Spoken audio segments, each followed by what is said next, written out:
저는 이정숙입니다. 올해 69이에요. 가족이라는 단어를 들으면 무엇이 떠오르시나요?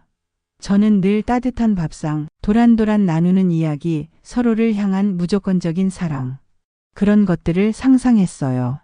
하지만 현실은 그렇게 아름답지만은 않더라고요.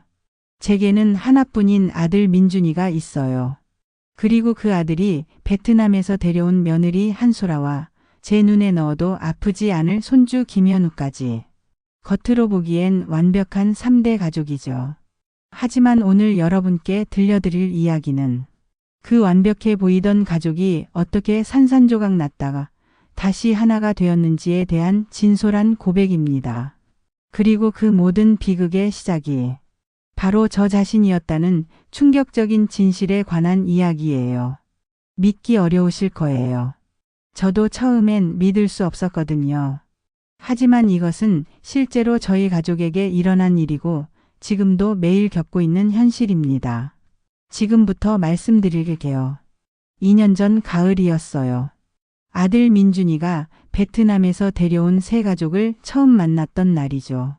공항 도착 게이트에서 민준이와 함께 나온 소라를 보는 순간, 정말 예쁘더라고요. 키는 작지만 자세가 곱고 까만 머리를 단정하게 뒤로 넘긴 모습이 참 단아했어요. 그리고 민준이 품에 안긴 현우. 그 작은 얼굴에 동그란 눈망울이 얼마나 사랑스럽던지. 소라는 어설픈 한국어로 정성스럽게 인사를 했어요. 안녕하세요, 어머니. 저는 한소라입니다. 잘 부탁드립니다. 어설픈 발음이었지만 정성이 느껴졌어요. 제 마음이 금세 따뜻해졌죠. 현우는 처음 보는 저를 신기한 듯 바라보더니 부끄러운지 엄마 품으로 얼굴을 숨겼어요. 그 모습이 얼마나 예쁘던지 제 마음이 벌써 사르르 녹아내렸어요. 집으로 가는 차 안에서 저는 소라에게 이것저것 물어봤어요. 베트남 음식 이야기, 현우가 좋아하는 것들.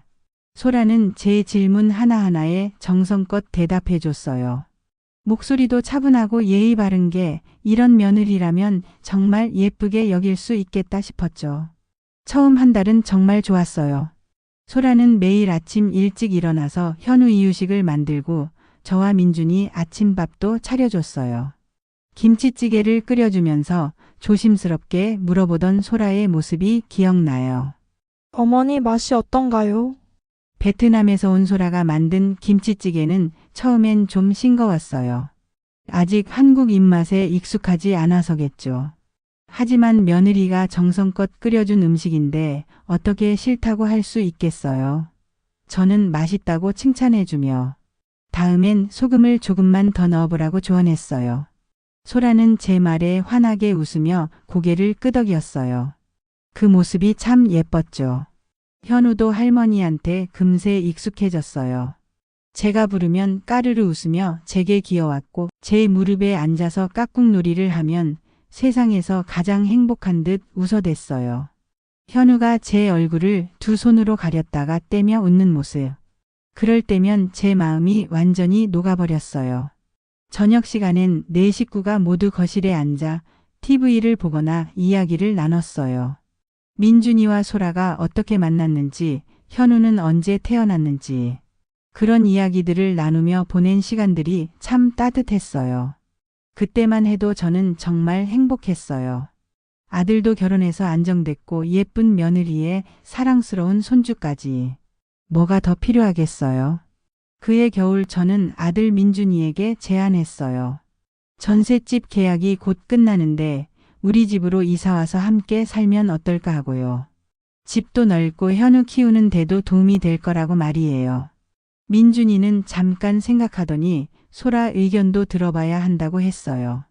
그날 저녁 민준이가 소라와 이야기하는 소리가 들렸어요. 소라의 목소리는 별로 기쁘지 않게 들렸어요. 하지만 거절하지도 않았죠. 사실 저는 정말 좋은 마음으로 그런 제안을 한 거였어요. 소라가 낯선 한국에서 외롭지 않길 바랐고 현우도 할머니와 함께 자라면 좋겠다 싶었거든요. 그리고 솔직히 외아들이니까 나중에 제가 늙어서 의지할 곳도 필요했고요. 그때만 해도 저는 정말 기대가 컸어요. 매일 손주와 함께 지내고 며느리와는 진짜 모녀처럼 지낼 수 있을 거라고 생각했죠. 이듬해 2월 민준이네 가족이 저희 집으로 이사 왔어요. 2층 집의 1층은 제가, 2층은 민준이네 가족이 쓰기로 했죠. 주방과 거실은 공용으로 사용하고요.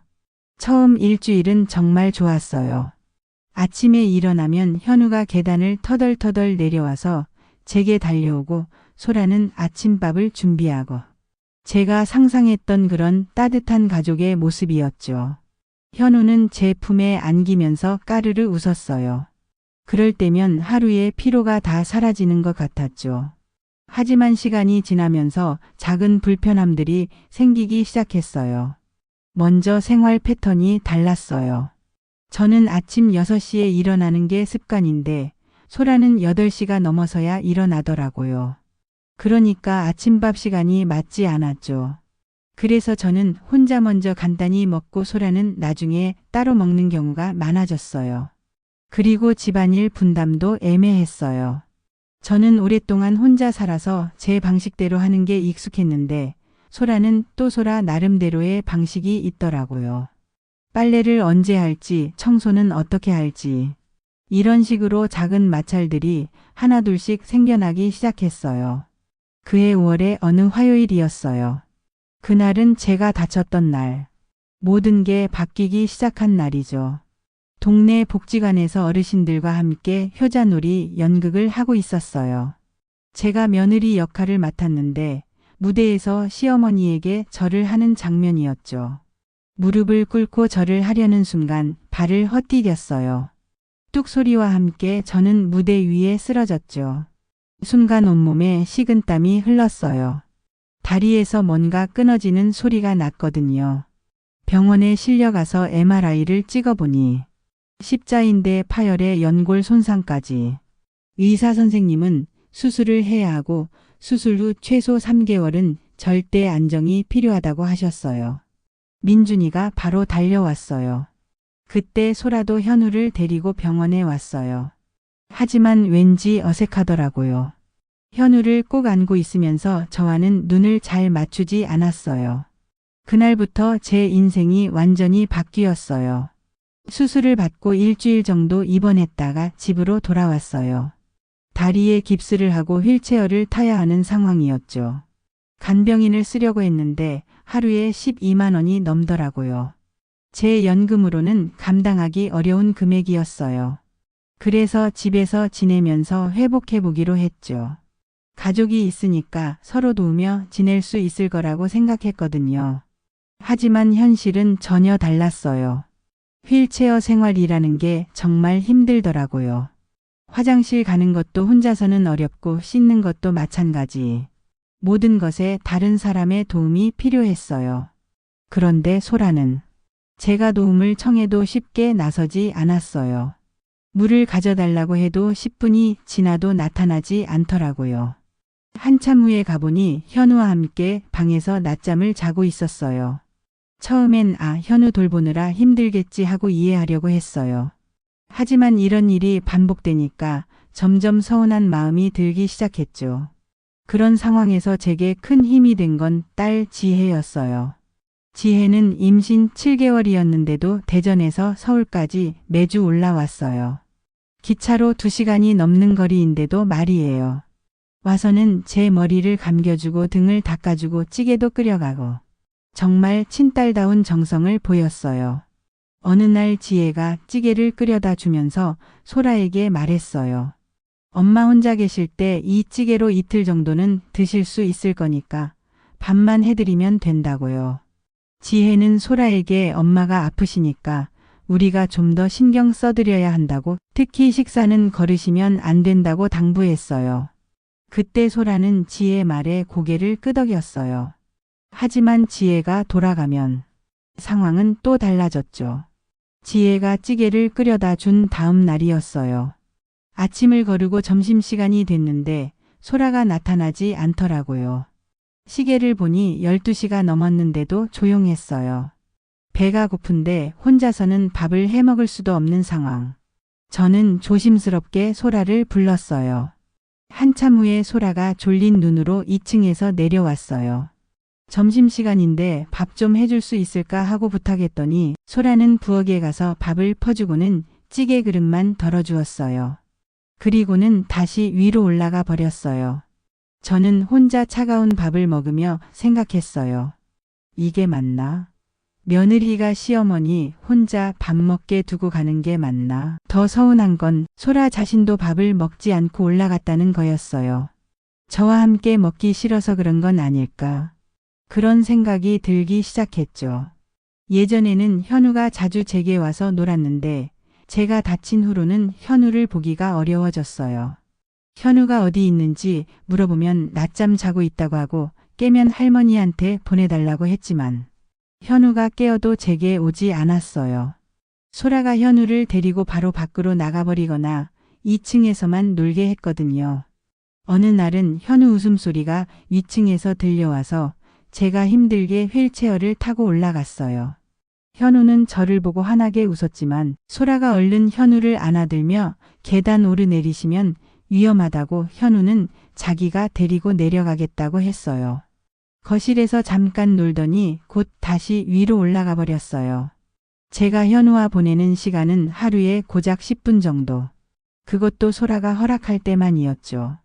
추석이 다가왔어요. 제가 다쳐서 몸이 불편하지만 그래도 명절 음식은 준비해야겠다 싶었어요. 아들과 며느리, 손주가 있는데 그냥 넘어갈 수는 없잖아요. 휠체어를 타고 부엌에서 음식을 준비하는 건 정말 힘들었어요. 높은 선반의 그릇을 꺼내는 것도 가스레인지 앞에서 요리하는 것도 모든 게 불편했죠. 그래도 며느리가 도와주겠지 싶어서 소라에게 명절 음식 같이 만들자고 말했어요. 시어미 혼자는 힘들겠다고 하니까 소라는 한국 명절 음식을 잘 모른다고 했어요. 괜찮다. 시어미가 가르쳐 줄 테니까 같이 하면 금방 끝날 거라고 했는데 다음 날 아침 소라는 민준이와 현우를 데리고 어디론가 나가버렸어요. 민준이가 소라가 몸이 좀 안 좋다고 해서 병원 갔다 온다고 대신 말해줬어요. 그날 저는 휠체어를 타고 혼자서 명절 음식을 준비했어요. 전을 부치고 나물을 무치고 힘들어서 중간중간 쉬어가며 했지만 저녁 때까지 간신히 마쳤어요. 저녁에 민준이네 가족이 돌아왔어요. 소라는 짧게 인사만 하고는 곧바로 2층으로 올라가 버렸어요.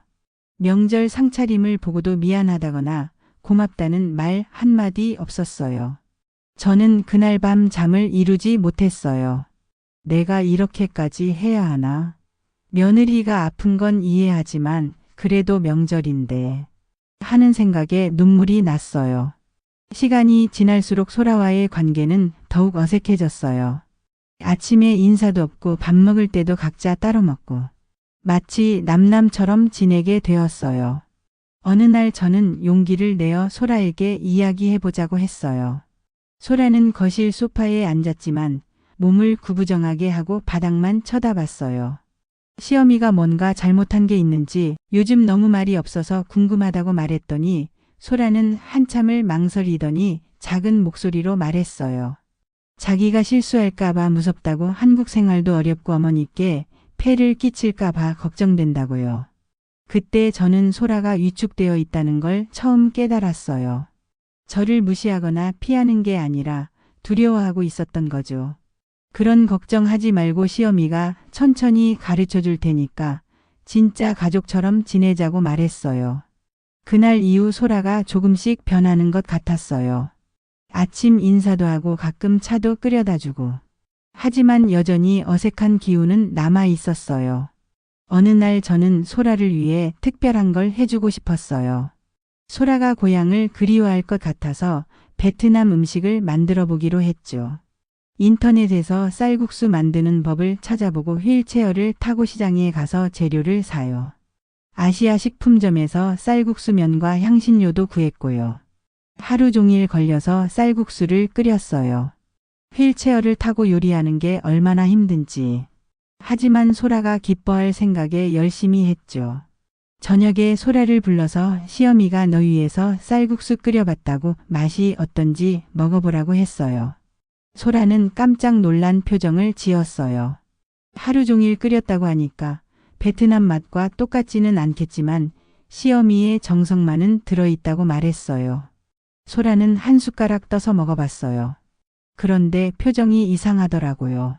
어떠냐고 물으니까 맛있다고 하는데 몇 숟가락 더 먹더니 그만두었어요. 배가 불러서 나중에 더 먹겠다고 하면서요.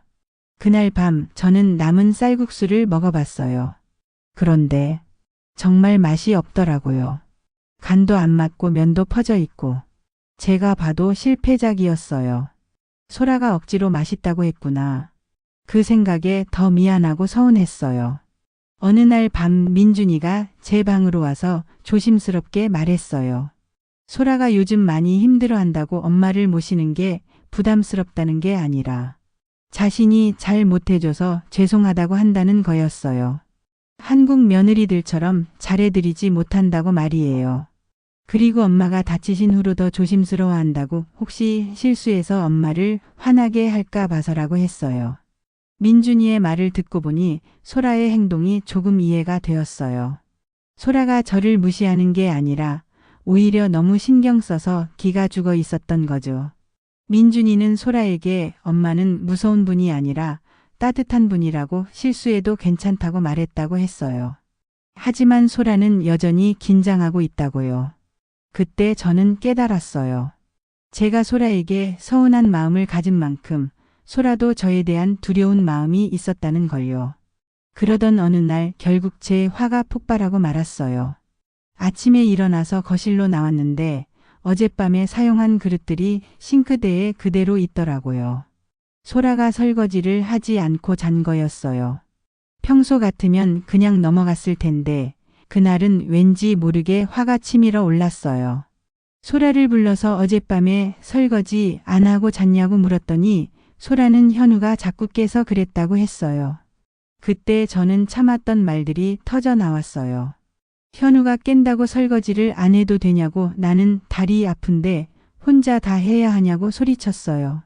어른이면 자기 일은 자기가 하는 게 당연한 거 아니냐고 나는 며느리한테 뭘 바라는 게 아니라 그냥 기본적인 것들만 인사하며 설거지는 하고 현우도 가끔 할머니한테 보내주고 그게 그렇게 어려운 일이냐고. 제 목소리가 점점 커졌어요. 그동안 쌓인 서운함이 한꺼번에 터져 나오는 것 같았어요. 소라는 눈물을 글썽이며 고개를 푹 숙였어요. 정말 죄송하다고 계속 말했어요. 그때 민준이가 급하게 내려와서 무슨 일이냐고 물었어요. 저는 민준이에게 소라 좀 데리고 가라고 나는 이제 지쳤다고 말했어요. 그날 이후 소라는 더욱 저를 피하기 시작했어요. 제가 거실에 있으면 나오지 않고 현우도 더 이상 제게 보내주지 않았어요. 제 화가 폭발한 후 집 안 분위기는 완전히 얼어붙었어요.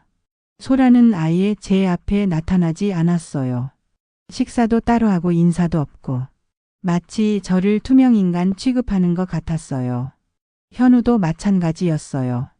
예전에는 할미하고 달려오던 현우가 이제는 저를 보면 엄마 뒤로 숨어버렸어요.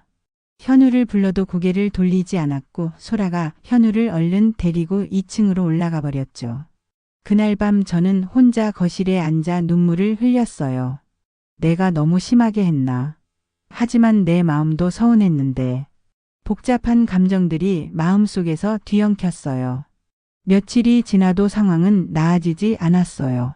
아니, 더 나빠졌어요. 소라는 제가 필요한 것이 있어도 민준이를 통해서만 전달했어요. 같은 집에 살면서도 대화를 나누지 않게 되었어요. 제 마음은 점점 더 외로워졌어요. 집에 사람들이 있는데도 마치 혼자 사는 것 같았거든요. 딸 지혜가 또 올라왔어요. 이번엔 출산을 한 달 앞둔 상태였는데도 기차를 타고 왔죠. 제 얼굴이 많이 상했다고 밥은 잘 드시냐고 물었어요. 저는 한참을 망설이다가 솔직하게 말했어요. 엄마가 소라한테 화를 냈다고 그 후로 더 어색해졌다고요. 무슨 일이 있었냐고 해서 그날 있었던 일을 자세히 말해주니 지혜는 심각한 표정을 지었어요. 소라도 힘들 거라고 낯선 나라에서 시어머니 모시고 아기 키우고 쉽지 않을 거라고 했어요. 그래도 기본적인 건 해야 하는 거 아니냐고 했더니 지혜는 엄마 말씀도 맞지만 소라 입장도 이해해 달라고 자기가 소라한테 이야기해 보겠다고 했어요. 그날 저녁 지혜가 소라와 긴 대화를 나눴어요. 거실에서 둘의 목소리가 들렸지만 무슨 말을 하는지는 알 수 없었어요. 1시간 정도 지나서 지혜가 제 방으로 와서 말했어요. 소라가 많이 두려워하고 있다고 엄마한테 실망을 끼쳤다고 자책하고 있다고요. 엄마는 무서운 분이 아니라고 소라도 가족이니까 편하게 지내라고 했다고 그리고 서로 오해가 있었던 것 같다고 말했다고 했어요. 지혜의 말을 듣고 보니 제가 너무 성급했던 것 같기도 했어요. 소라도 나름대로 노력하고 있었는데 제가 너무 완벽함을 요구했던 건 아닐까 싶었거든요. 지혜가 돌아간 후 저는 소라와 화해해 보려고 노력했어요. 먼저 소라에게 조심스럽게 말을 걸었어요. 시어미가 지난번에 너무 심하게 말했다고 미안하다고요. 소라는 깜짝 놀란 표정을 지었어요. 아니라고 자기가 잘못했다고 했어요. 저는 아니라고 시어미도 이해하려고 노력할 테니까 편하게 지내라고 말했어요. 그날 이후 소라가 조금씩 마음을 열기 시작했어요. 아침 인사도 하고 제가 부르면 바로 대답도 하고. 하지만 여전히 어색한 기운은 남아 있었어요. 서로 조심스러워하는 분위기랄까요. 며칠이 지나면서 소라가 조금씩 적극적으로 변하는 모습을 보였어요. 아침에 일어나면 제 방에 들러서 인사를 했어요. 안녕히 주무셨냐고 아침 뭐 드시고 싶으시냐고 물어봤어요. 별거 아니라고 간단하게 해달라고 하면 죽을 끓여드리겠다고 했어요. 소라가 끓여준 죽은 정말 맛있었어요. 베트남식으로 약간 향신료를 넣어서 색다른 맛이 났거든요. 어떻게 만든 거냐고 물으니까 베트남에서 자주 먹던 죽인데 어머니 입맛에 맞게 조금 바꿨다고 했어요. 나중에 만드는 법 가르쳐 달라고 했더니 소라는 환하게 웃으며 좋다고 했어요. 오랜만에 보는 밝은 표정이었죠. 소라가 마음을 열면서 현우도 다시 제게 가까워지기 시작했어요. 할머니 보고 싶었냐고 물으니까 응, 할미 하면서 제 품에 뛰어들었어요. 그 작은 몸의 온기가 제 마음을 따뜻하게 만들었죠. 현우가 제 다리를 가리키며 아야하고 걱정스러운 표정을 지었어요. 응, 할머니 다리가 아프다고 하지만 현우가 있어서 안 아프다고 말했더니 현우는 호해줄게 하면서 제 다리에 입을 대고 후 불어줬어요. 그 모습이 얼마나 사랑스럽던지. 우리 현우가 후 해주니까 정말 안 아프다고 고맙다고 말했더니 현우는 까르르 웃으며 제 무릎에 앉았어요. 그 순간 그동안의 모든 서운함이 사라지는 것 같았어요. 봄이 되면서 제 다리도 많이 나아졌어요. 휠체어에서 벗어나 목발을 짚고 걸을 수 있게 되었죠. 하지만 그 즈음부터 이상한 일들이 생기기 시작했어요. 어떤 때는 분명히 소라와 대화를 했는데 나중에 소라에게 물어보면 그런 대화를 한 적이 없다고 하더라고요. 어제 현우 유치원 보낼 거라고 했잖냐고 하면 소라는 그런 말씀 안 드렸다고 했어요. 아니야, 분명히 했다고 내가 잘못 들었나 하고 이해했어요. 이런 일이 한두 번이 아니었어요. 그리고 물건을 둔 곳을 잊어버리거나 현관 비밀번호를 잊어버리는 일도 자주 생겼어요. 분명히 책상 위에 둔 안경이 부엌에 있다거나 냉장고에 넣어둔 반찬이 없어졌다고 소라를 의심하기도 했고요. 결정적인 사건은 어느 날 아침에 일어났어요. 제가 거실로 나왔는데 어젯밤에 사용한 그릇들이 식탁 위에 그대로 있더라고요. 분명히 소라가 그릇을 치우지 않고 잔 거였어요. 화가 나서 소라를 불러서 어젯밤에 설거지 안 했냐고 그릇들이 여기 다 있잖냐고 소리쳤어요. 저는 식탁을 가리켰어요. 분명히 더러운 그릇들이 쌓여 있었거든요. 그런데 소라가 이상한 표정을 지었어요. 어머니, 식탁이 비어 있다고 하는 거였어요. 뭐? 비어 있다고? 여기 그릇들이 이렇게 많은데 하고 다시 보니까 소라의 말대로 식탁은 깨끗했어요. 아무것도 없었어요. 소라가 걱정스러운 표정으로 제 이마에 손을 대보며 괜찮으시냐고 어디 아프신 데는 없으시냐고 물었어요. 저는 당황했어요. 분명히 봤는데, 분명히 그릇들이 있었는데, 내가 잘못 본 건가 하는 생각에 무서워졌어요. 그때부터 저는 제 정신이 이상해지는 게 아닌가 하는 무서운 생각이 들기 시작했어요. 그 일 이후로 제 기억이 자꾸 헷갈리기 시작했어요. 어떤 때는 소라가 밥을 안 해줬다고 생각했는데 알고 보니 제가 먹고 난 후에 소라가 설거지까지 해둔 적도 있었어요. 현우를 못 본다고 서운해했는데 소라가 사진을 보여주니 현우가 제 방에서 잠든 사진이 여러 장 있더라고요. 어머니, 현우가 어머니 곁에서 낮잠 자는 걸 정말 좋아한다고 거의 매일 와서 자고 간다고 하는데 저는 기억을 못하는 거였어요. 점점 더 혼란스러워졌어요. 제가 기억하는 것과 실제로 일어난 일이 다르다는 걸 깨달았거든요. 딸 지혜가 저에게 솔직하게 털어놓았어요. 엄마가 요즘 이상하다고 기억이 헷갈리시는 것 같다고요. 분명히 본 것 같은데 없다고 하고 기억나는 일이 실제로는 다르게 일어났다고 한다고 말했어요. 지혜는 심각한 표정을 지었어요. 그러면서 혹시 병원에 가서 검사를 받아보시는 게 어떨지 물어봤어요. 요즘 치매나 인지장애 진단하는 검사들이 많다고 확실히 해보시는 게 좋을 것 같다고 했어요. 치매라는 말에 제 가슴이 철렁 내려앉았어요. 하지만 이상한 증상들을 생각해보니 검사를 받아볼 필요가 있겠다 싶었어요. 지혜와 함께 대학병원에 가서 여러 검사를 받았어요.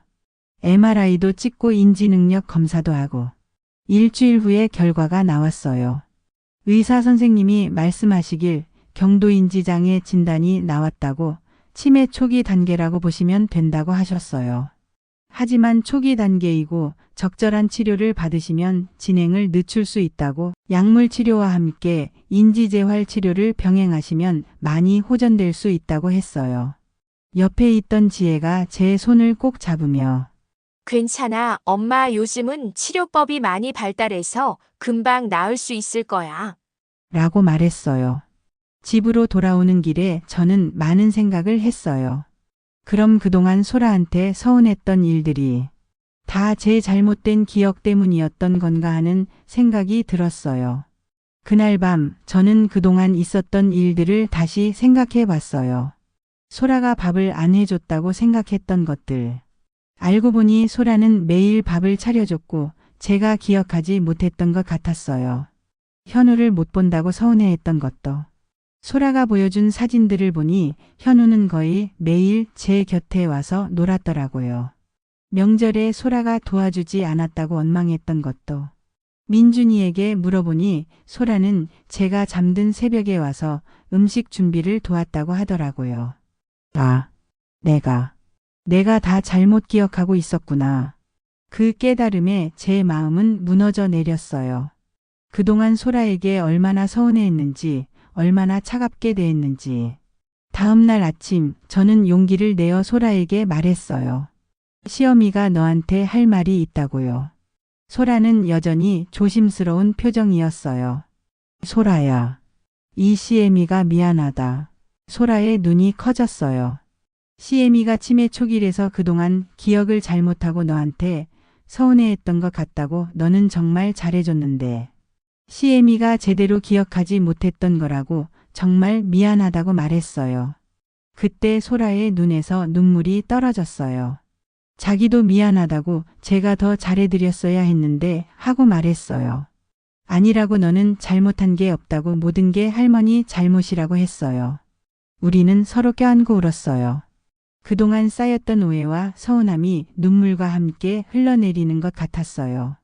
병원에서 추천해준 치매 재활센터에 등록했어요. 매일 오전에는 인지 훈련을 하고 오후에는 운동치료를 받았어요. 처음에는 힘들었지만 점점 머리가 맑아지는 것 같았어요. 소라도 매일 센터에 함께 와서 저를 도와줬어요. 오늘 기분이 어떠시냐고 물어보고 선생님이 어머니가 정말 열심히 하신다고 칭찬하셨다고 말해주고 소라는 저의 치료 일정을 꼼꼼히 챙겨줬어요. 약 먹을 시간을 알려주고 숙제로 내준 인지 훈련도 함께 해줬어요. 단어 기억하기 연습을 할 때도 천천히 생각해보라고 격려해주고 맞추면 정말 잘하셨다고 박수를 쳐줬어요. 소라가 환하게 웃으며 박수를 쳐줄 때마다 제 마음도 따뜻해졌어요. 치료를 받으면서 현우와도 더 많은 시간을 보낼 수 있게 되었어요. 할머니 뭐 하냐고 물어보면 할머니 공부하고 있다고 현우도 같이 할래 하고 물어봤어요. 현우는 제 옆에 앉아서 색칠 공부를 했어요. 저는 인지 훈련 문제를 풀고 현우는 그림을 그리고 현우가 그린 그림을 보여주는데 동그란 얼굴에 곱슬머리. 정말 저를 닮게 그렸더라고요. 정말 할머니 같다고 우리 현우가 그림을 이렇게 잘 그리냐고 칭찬했더니 현우는 히히 웃으면서 할미 예쁘다고 했어요. 현우의 순수한 웃음을 보면서 제가 왜 그렇게 현우를 못 본다고 서운해했는지 이해할 수 없었어요. 현우는 항상 제 곁에 있었는데 민준이도 제 치매 진단을 알고 나서 많이 달라졌어요.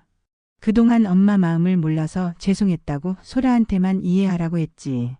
엄마 입장은 생각 못했다고 엄마가 아프셨던 거였는데 하면서 사과했어요. 아니라고 너는 잘못한 게 없다고 소라 편을 든 것도 맞는 일이었다고 말했어요. 그래도 앞으로는 엄마를 더 잘 챙기겠다고 했어요. 민준이는 그 후로 매일 저에게 안부를 물었어요. 회사에서 돌아오면 제일 먼저 제 방에 와서 인사를 했고요. 오늘 센터에서는 어떠셨냐고 물어보고 요리 수업도 했다고 하면 간단한 샐러드 만드는 법 배웠다고 소라가 도와줘서 맛있게 만들었다고 말하면 나중에 자기도 먹어보고 싶다고 했어요. 민준이는 제 작은 성취도 크게 기뻐해 줬어요. 어느 날 저녁 소라가 제 방에 와서 조심스럽게 말했어요. 저에게 말씀드리고 싶은 게 있다고요. 사실 자기는 처음에 정말 무서웠다고 한국 시어머니가 어떤 분일지. 베트남에서 들은 이야기로는 한국 시어머니들이 정말 무섭다고 했다고 며느리한테 엄격하고 실수하면 혼낸다고 해서 어머니 눈치를 많이 봤다고 했어요. 혹시 실수할까봐 어머니를 실망시킬까봐 그래서 더 위축되어 아무것도 못했던 것 같다고요. 지금은 어머니가 정말 따뜻하신 분이라는 걸 안다고 하지만 그때는 너무 무서웠다고 했어요. 그리고 어머니가 다치셨을 때 정말 어떻게 해야 할지 몰랐다고 한국 며느리처럼 잘 못해드릴까봐.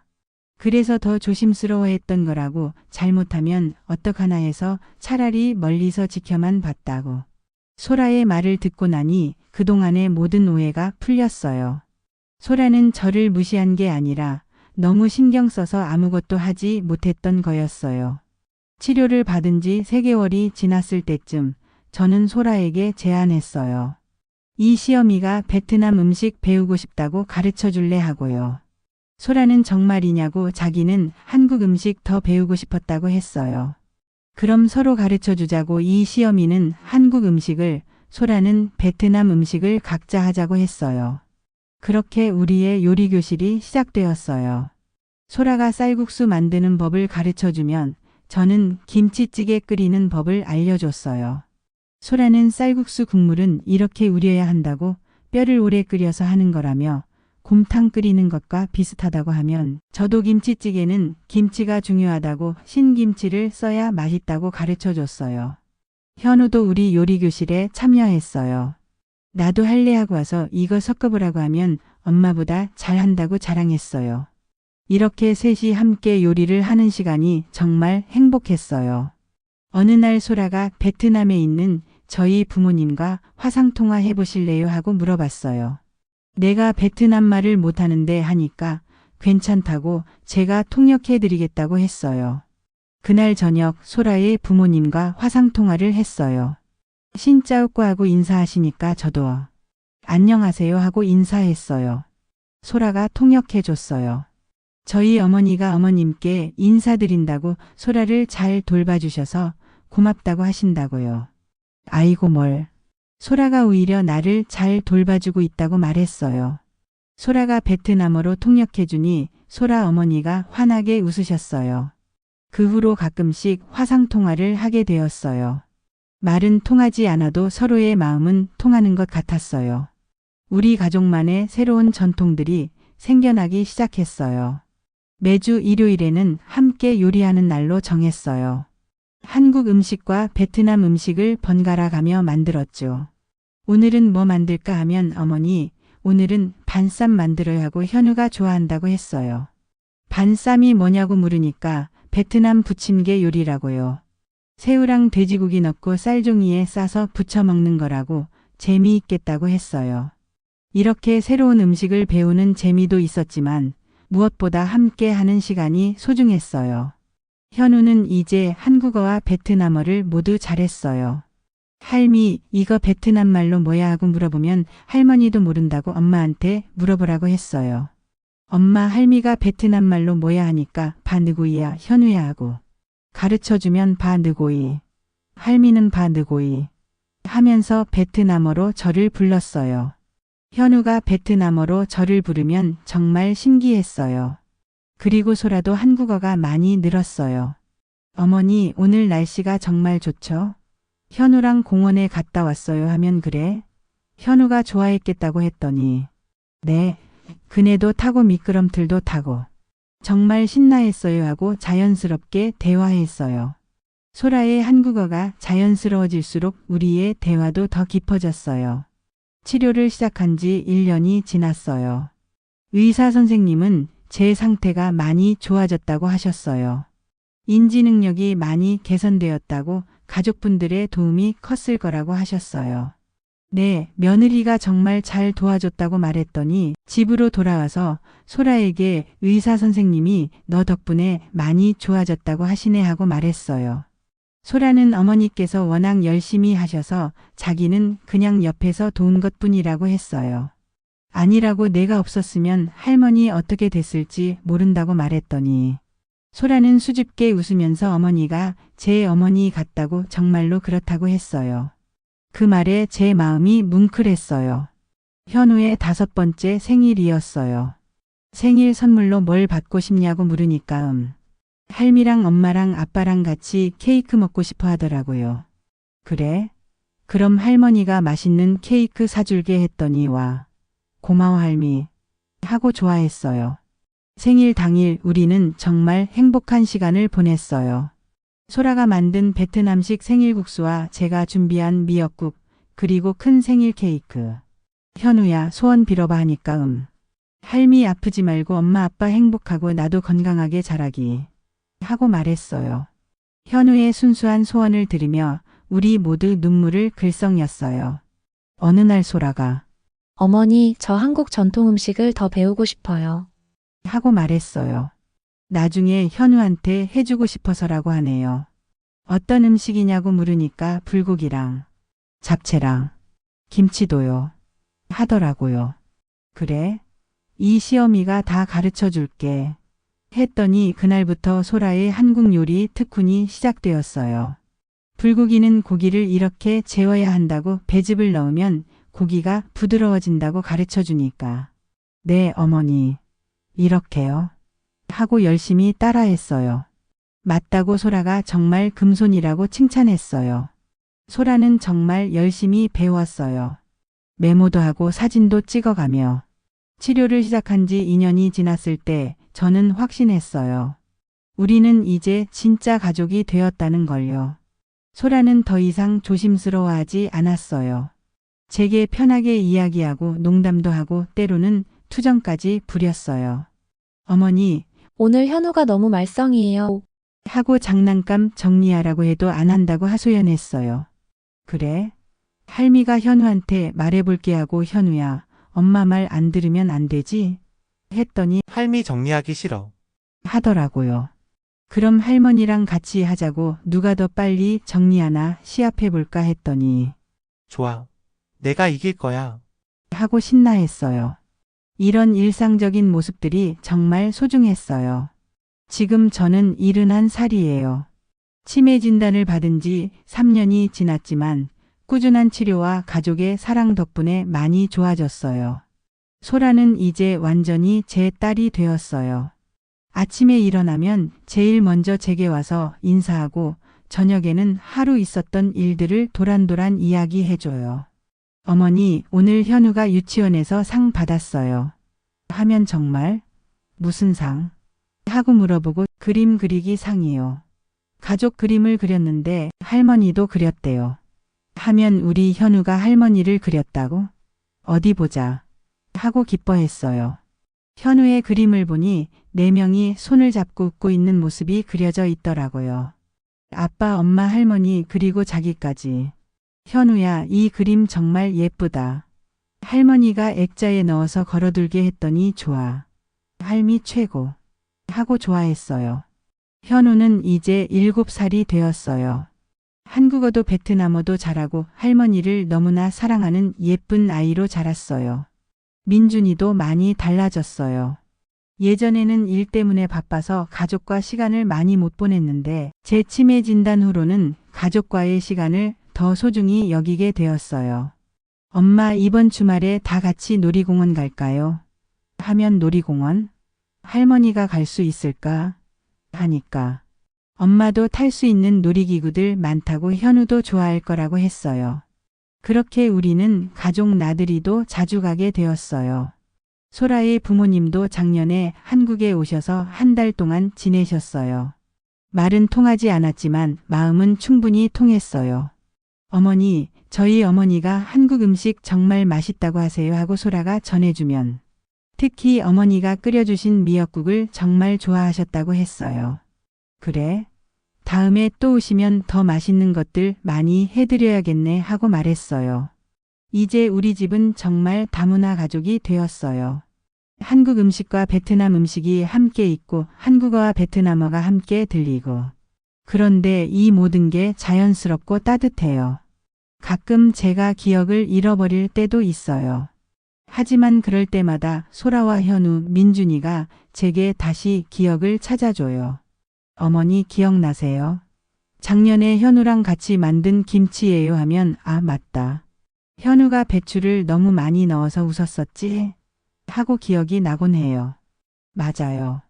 그때 현우가 배추를 손으로 먹으려고 해서 하면서 이렇게 함께 기억을 나누다 보면 잊었던 것들이 다시 떠오르곤 해요. 여러분, 제가 이 이야기를 들려드린 이유는 가족이라는 건 꼭 피로만 이어지는 게 아니에요. 서로를 이해하려는 마음, 포용하려는 노력, 그리고 조건 없는 사랑. 그런 것들이 진짜 가족을 만든다는 걸 알아주셨으면 해요. 저는 소라를 며느리라고 생각하지 않아요. 제 딸이에요.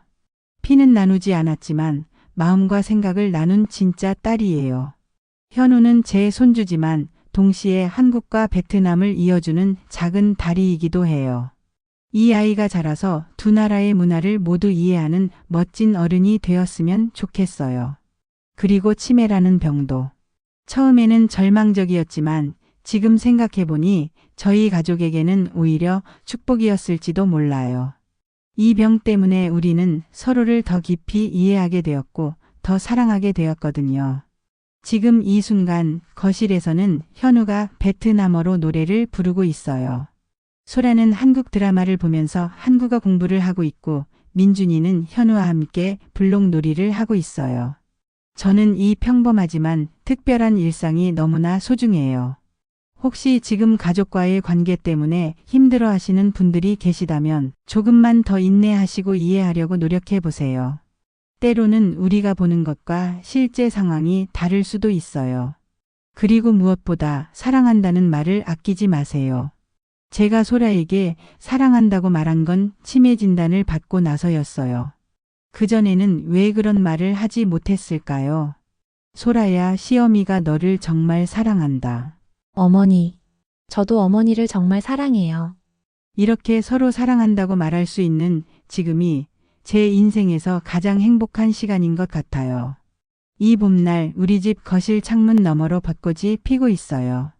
하얀 꽃잎들이 바람에 흩날리는 모습이 정말 아름다워요. 현우가 창밖을 보며 말해요. 할미 꽃잎이 눈 같아. 그러게 정말 예쁘다. 할미 내년에도 우리 같이 꽃 구경할 수 있어. 그럼 우리 현우랑 매년 꽃 구경하자. 네, 저는 약속할 수 있어요. 내년에도 그 다음 해에도 할 수 있는 한. 오래도록 이 사랑하는 가족과 함께 꽃을 보고 웃음을 나누고 사랑을 속삭일 거라고요. 가족의 사랑은 어떤 병도 어떤 시련도 이겨낼 수 있어요. 제가 그 증거예요. 여러분도 가족과 함께하는 이 소중한 시간들을 놓치지 마세요. 오늘 당장 가족에게 사랑한다고 말해보세요. 그리고 서로를 이해하려고 노력해보세요. 그 작은 노력들이 모여서 기적 같은 일들을 만들어낼 거예요. 우리 가족처럼요.